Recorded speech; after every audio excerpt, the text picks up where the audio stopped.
spontan menjawab tidak bisa. Karena apa? Beberapa alasan. Ya. Yang pertama, kan beliau perlu mempelajari dulu ya isi dari statement itu, isi dari usulan-usulan itu.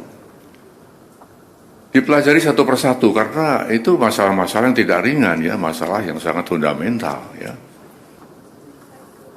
Lalu beliau juga kita lihat bahwa presiden walaupun sebagai kepala negara, kepala pemerintahan, ya, juga panglima tertinggi TNI, istilahnya ya, mempunyai kekuasaan yang tidak tak terbatas ya. Artinya kekuasaan beliau, kewenangan dia terbatas juga ya. Dalam negara yang kita menganut res politika, ada pemisahan antara ya, eksekutif, legislatif dan yudikatif. Tidak bisa saling mencampuri di situ.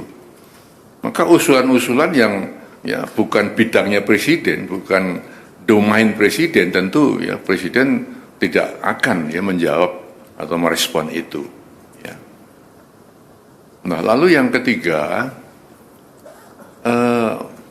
kebijakan presiden atau keputusan presiden atau arahan presiden ya tidak semata-mata ya, muncul dari satu sumber. Ya. Presiden mendengarkan, tapi tidak hanya satu sumber kemudian presiden mengambil keputusan, mengambil kebijakan. Harus banyak sumber-sumber lain yang beliau dengarkan. Juga beliau mengambil keputusan bukan hanya fokus pada satu bidang, banyak bidang-bidang lain yang harus dipertimbangkan presiden sebelum mengambil keputusan. Nah, dengan demikian maka kalau ada anggapan bahwa presiden tidak merespon, bukan seperti itu ya. Presiden ya telah menjelaskan seperti itu.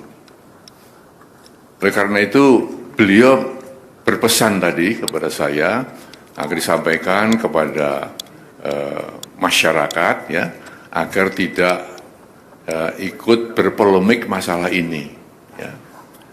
Tidak ikut menyikapi pro dan kontra ya, karena hanya akan menimbulkan kegaduhan-kegaduhan ya yang akan mengganggu kebersamaan kita, keharmonisan kita sebagai bangsa.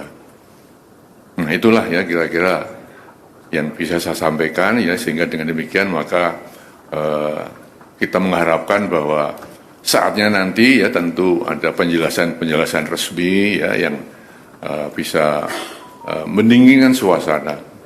Kita sedang menghadapi ya banyak masalah ya, tentunya yang kita harapkan adalah satu ketenteraman di masyarakat, keharmonisan, kebersamaan untuk menghadapi hal-hal yang benar-benar dihadapi negeri ini. Itu saya kira saya sampaikan itu ya. Terima kasih.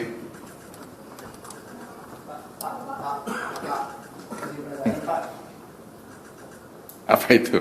Pak, saya Zam dari Kumparan. Mau penegasan, berarti ini merespon yang tuntutan Forum Purnawiran TNI itu mendesak Gibran mundur melalui MPR itu ya Pak ya? Iya, kan ada kan 8 poin itu. Ya, sekarang sudah beredar di medsos ya. Sudah ada banyak komentar yang muncul. Maka inilah ya sikap presiden ya. Bukan mengacuhkan ya, tapi tetap menghargai ya.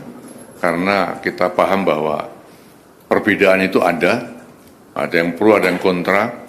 Perbedaan di masyarakat itu wajar-wajar saja. Hanya saja jangan sampai perbedaan itu ya menjadikan kita tidak satu sebagai bangsa. Perbedaan itu jangan sampai mengeruhkan suasana pada saat kita sedang menghadapi banyak-banyak tantangan. Saya kira itu pesan presiden ya.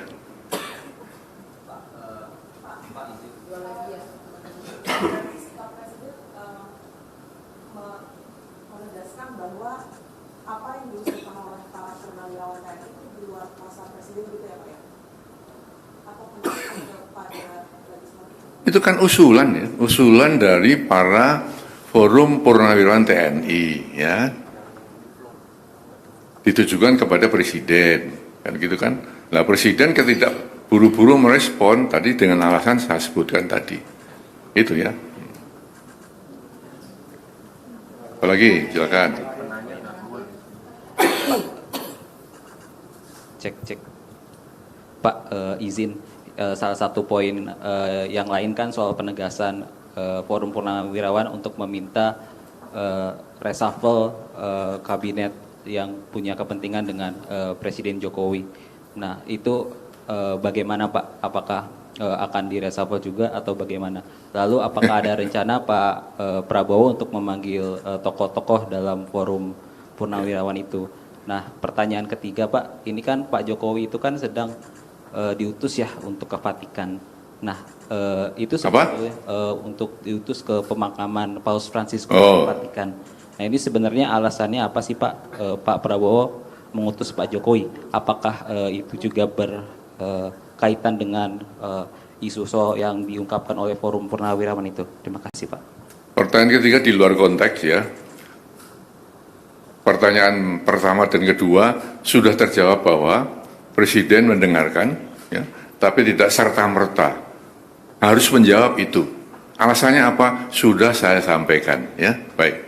Ya. Terima kasih. Saya kira itu aja ya. Terima kasih Pak.